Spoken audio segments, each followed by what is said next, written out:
அன்பர்களே, நண்பர்களே, உங்கள் பாலுவின் இனிய காலை வணக்கம். இன்று 16 மே, அதாவது வைகாசி மாதம் 3ஆம் தேதி வியாழக்கிழமை. அஷ்டமி திதி காலையில் 6:23 வரை, அதற்கு மேலே நவமி திதி, மக நட்சத்திரம். இன்றைக்கி ராகு காலம் 1 to 3 மத்தியானம். யமகண்டம் காலையில் 6லேருந்து 7:30 வரை. இந்த சந்திராஷ்டம தினம் மகர ராசிக்காரங்களுக்கு. அதே மாதிரி நீங்கள் அணிய வேண்டிய உடையின் நிறம் மஞ்சள், அந்த பழுப்பு பிஸ்கட் கலரு. அவாய்ட் பண்ண வேண்டியது பிங்க் கலரு. சாப்பிட வேண்டியது பைனாப்பிள். ஓகே, இப்போது நம்ம ஆவணி மாதம் பிறந்த சில அமைப்புகளை பார்ப்போம். ஆவணி மாதம்னா ஆகஸ்ட் 15லேருந்து செப்டம்பர் 15 வரை, அந்த காலகட்டத்தை தமிழில் ஆவணி மாதம்னு சொல்லுவாங்க. எதுனுக்கு தமிழில் வச்சு சொல்லுதுன்னா, பெரும்பாலும் அந்த ஆவணி மாதம்னா சிம்மத்தில் சூரியன், புரட்டாசி மாதம்னா கண்ணில் சூரியன். அந்த மாதம் சூரியன் இடப்பெயர்ச்சி ஆகிறத வச்சு தான் மாதங்களை கனெக்ட் பண்ணி வச்சுருக்கிறாங்க. அதுதான் அஸ்ட்ராலஜிக்கு ரொம்ப சப்போர்ட்டிவாக இருக்கக்கூடியது. அதனால தான் நான் தமிழ் மாத பலன்களை வச்சு சொல்கிறேன். ஓகே, இப்போது ஆவணி மாதம் பிறந்தவங்க ஓரளவு பருத்த திரேகம், அந்த உடம்பு கொஞ்சம் ஸ்டவுட்டாக இருப்பாங்க. தலை உருண்டையாகவும் கொஞ்சம் பெருசாகவும் இருக்கும். அந்த தாடைகள்னு சொல்கிறோம் இல்லையா, அது தாடைகள் கொஞ்சம் அகன்று விரிந்திருக்கும். பேசும்போது கண்ணை கொஞ்சம் மூடினது மாதிரியே பேசுவாங்க. அதே மாதிரி கைகால்கள் ரொம்ப உருண்டு திரண்டு கொஞ்சம் பலமானதாக இருக்கும். கண்கள் ரொம்ப டார்க்கும் கிடையாது, ப்ளூவும் கிடையாது, ஒரு மாதிரி தேனிறம் மாதிரி இருக்கும். பட் ஷார்ப்னஸ், கூர்மையானது. அதே மாதிரி தனது காரியம் எதாக இருந்தால் கூட தான் இருப்பிடத்தில் இருந்தபடியே முடித்து கொள்ளக்கூடிய சாமர்த்தியம் உடையவர் இந்த ஆவணி மாதம் பிறந்தவர்கள். அவங்களுக்கு குடும்பத்தில் பெரியவர் சிறியவர் யாராக இருந்தால் கூட இவரோட கருத்துக்கு ஒரு மதிப்பு கொடுப்பாங்க. பெரியவர்கள் கூட இவரது கருத்துக்கு மதிப்பு கொடுப்பாங்க. அதே மாதிரி அன்பு, தர்ம சிந்தனை இந்த மாதிரி உடையவர். அதனால் இவரை யாருனாலும் ஈஸியாக ஏமாற்றி பணம் படுத்திடலாம்.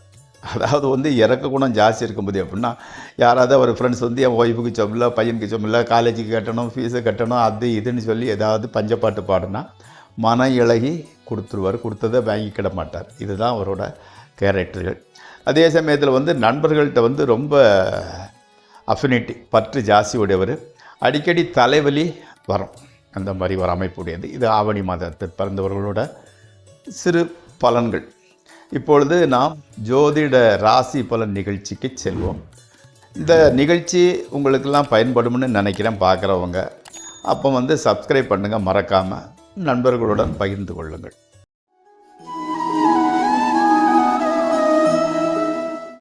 முதலில் நாம் பார்க்க வேண்டியது மேசராசி. மேசராசிக்காரங்களே இந்திய பலன் எப்படின்னா, குடும்பத்தில் சந்தோஷமாக இருந்துக்கிட்டு இருக்கோம். அடுத்தவங்களுக்கு உதவி பண்ண போய் தான் சிக்கலில் மாட்ட வேண்டிய சூழ்நிலை இருந்துக்கிட்டு இருக்கோம். அதை சொல்லுவாங்க, பாத்திரம் அணிஞ்சு பிச்சை போடுங்கிற மாதிரி. அவனுக்கு நீ ஹெல்ப் பண்ணதுக்குள்ளே அவன் உண்மைக்கும் சிக்கலில் மாட்டிருக்கிறான்னா, என்ன காரணத்தினால கொழுப்பு எடுத்து போய் சிக்கலில் மாட்டிருக்கிறாங்கன்னா, இல்லது அவனோட நேரம் அப்படி வந்துச்சான்னு பார்த்து பறிஞ்சு அதுக்கு தகுந்த மாதிரி நீங்கள் ஸ்டெப் எடுக்கிறது ரொம்ப நல்லது. என்னென்னா, அவங்க ராசிக்கு முணுக்குன்னு சொல்லி அவசர முடிவெடுத்து அதனால் பிரச்சனை மாற்ற மாதிரி தான் மாட்டிக்கிட்டே வந்துக்கிட்டு இருக்கீங்க. எதையும் சிந்தித்து செயல்படுங்கள். மாணவங்களுக்கு எஜுகேஷனில் ரொம்ப இன்ட்ரெஸ்ட் ஜாஸ்தி இருந்துக்கிட்டு இருக்குது. உத்தியோகத்தில் இருக்கிறவங்களுக்கு ரொட்டீன் லைஃப், அதில் ஒன்றும் பெரிய அப் அண்ட் டவுனுங்கிறது இல்லை. அடுத்து ரிஷபராசி. பணப்பழக்க வழக்கங்கள் எப்படின்னா, அந்த ஓரளவு பரவாயில்லை, அட்ஜஸ்ட் பண்ணிட்டு போகிறது மாதிரி இருந்துக்கிட்டு இருக்குது. நீண்ட முயற்சி பண்ணதுக்கு பிறகு ஓரளவு சக்ஸஸ் வர்றதுக்கு உண்டான வாய்ப்பு கரைந்து வருகிறது. மனைவியோட சின்ன பிரிவுகள், அவங்க ஏதாவது ரிலேஷன் வீட்டுக்கு அது போகிறது மாதிரி இருக்கலாம். குழந்தைகள் நல்ல நிலைமைக்கு ஸ்டாண்டர்டாக வந்துக்கிட்டு இருக்கிறாங்க, போய்கிட்டு இருக்கிறாங்க. இளைய சகோதரன் புதுசாக இன்வெஸ்ட் பண்ணுறதுக்கு உங்களோட அட்வைஸ், ஆலோசனையை கேட்கிறாரு, நீங்களும் சொல்கிறீங்க. அடுத்து மிதுன ராசி. மிதுன ராசியில் பிறந்த மாணவர்களுக்கு நல்ல சமயம் இது, உபயோகித்து கொள்ளுங்கள். அப்பா அம்மா அதாவது பெற்றோர்களோட உடம்பு நல்லா இருந்துக்கிட்டு இருக்குது. ஆமாம், புதுசாக வந்து வாகனம் வாங்குறீங்க, அதாவது ஸ்டூடெண்ட்ஸ் காலேஜுக்கு போகிறதுக்காக. ஞாபக சக்தி, மெமரி பவர் வந்து ரொம்ப நல்லா தான் இருந்துக்கிட்டு இருக்குது. அந்த செலவுக்கு மாத்திரம் அவ்வளோதான் பணம் வருது, எக்ஸ்ட்ரா ஒன்றும் வர்றதில்ல. எந்த வேலையாக இருந்தால் கூட நீட்டாக பண்ணுறீங்க, அடாவடி வேலை பண்ணுறதில்ல. அடுத்து கடகராசி. அதாவது வந்து மார்க்கெட்டிங்கு இந்த மாதிரி பேச்சை மூலதனமாக வச்சுருக்கவங்களுக்கு ரொம்ப நல்ல நாள். ட்ரேடிங் கூட கொஞ்சம் லாபம் வருது. வீட்டை வந்து ஒற்றை கிட்டரை அடித்து ரொம்ப நீட்டாக வச்சுருக்கிறீங்க. கணவன் மனைவி உறவில் வந்து ஸ்மால் கேப், சற்று விரிசல் வருகிறது. உத்தியோகம் பார்க்குறவங்களுக்கு பிரச்சனை ஒன்றும் கிடையாது. வியாபாரிகளுக்கு கொஞ்சம் டல்லான நாள் தான் இது. அடுத்து சிம்மராசி.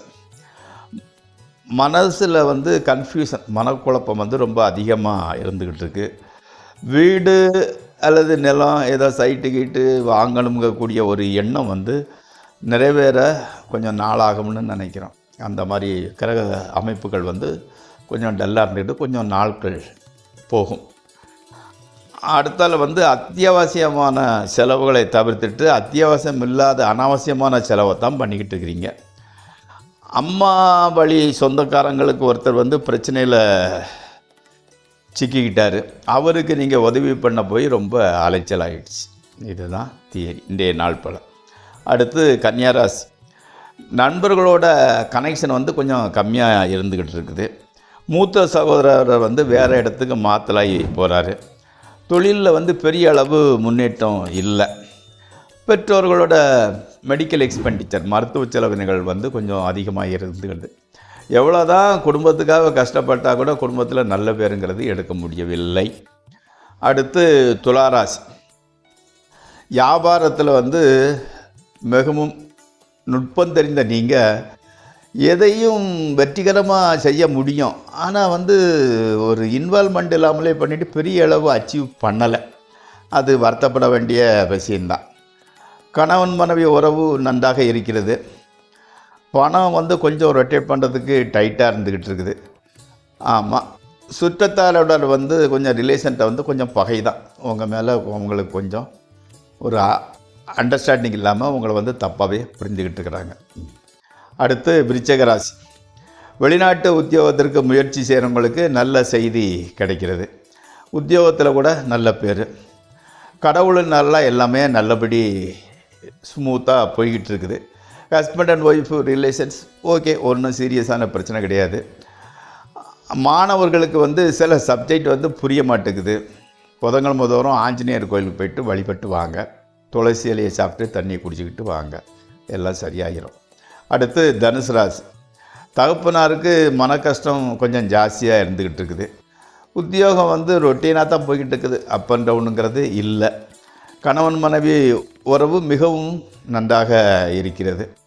மாணவர்களுக்கு வந்து படிப்பில் வந்து கொஞ்சம் கவனம் செலுத்துங்கள். அரசாங்க உத்தியோகம் பார்க்கணும்னு நினச்சி முயற்சி பண்ணுறவங்களுக்கு கொஞ்சம் பின்னடைவு இப்போதைக்கு வர்றது மாதிரி தெரியலை. அதனால் வேலை கன்ஃபார்ம் ஆன பிறகு தான் காசு கொடுக்கணும். காசு கேஸு முதல்ல அட்வான்ஸு கொடுத்துடாதாங்க, ரொம்ப கஷ்டம். அடுத்து மகர ராசி. காதலி அல்லது மனைவிக்கு வேறு ஊருக்கு வேலை டிரான்ஸ்ஃபர் கிடைக்குது. வியாபாரம் செய்கிறவர்களுக்கு கொஞ்சம் டல்லான சமயம்தான். ட்ரேடிங் பண்ணுறவங்களுக்கு ஓரளவு லாபம் வருது. மனசு வந்து ஓரளவு சந்தோஷமாக தான் இருந்துக்கிட்டு இருக்குது. மாணவர்களுக்கு கூட ரொம்ப பிரைட்டான காலகட்டம், உபயோகித்து கொள்ளுங்கள். கூடுதல் முயற்சி கொஞ்சம் எடுத்துக்கிட்டிங்கன்னா நல்லா சக்ஸஸ் ஆகலாம். அடுத்து கும்பராசி. அழகான நண்பர் ஒருத்தர் உங்களுக்கு அறிமுகம் ஆகிறாரு. அது அதாவது மெயினாக வந்து ஆப்போசிட் செக்ஸ், அதாவது நீங்கள் ஆண் ஆக இருந்தால் பெண்ணோ, பெண்ணாக இருந்தால் ஆணும் உங்களுக்கு அறிமுகமாகிறார். மனைவியில் ஹெல்த்து வந்து கொஞ்சம் பிரச்சனை இருந்துக்கிட்டு இருக்குது. கோல்டு, இருமல், சளி போன அந்த மாதிரிப்பட்டு பிரச்சனை இருந்துக்கிட்டு இருக்குது. மனைவியின் பேரில் வந்து ஒரு சைட்டு வாங்கிறதுக்கு வந்து அரேஞ்ச் பண்ணிக்கிட்டு இருக்கிறீங்க. 7.5 சனி டாமினேஷன் இருக்கிறனால எந்த காரியமும் ஸ்பீடாக போக மாட்டேங்குது, கொஞ்சம் ஸ்லோவாகவே நடந்துக்கிட்டு இருக்குது. பட் நல்லபடியாகவே நடக்கும். அடுத்து மீன ராசி. அதிர்ஷ்டம் ஓரளவு மட்டும்தான் தெரியுது. குழந்தைகளோட சின்ன சண்டை, மனசில் நிம்மதியும் இல்லை, தைரியமும் இல்லை.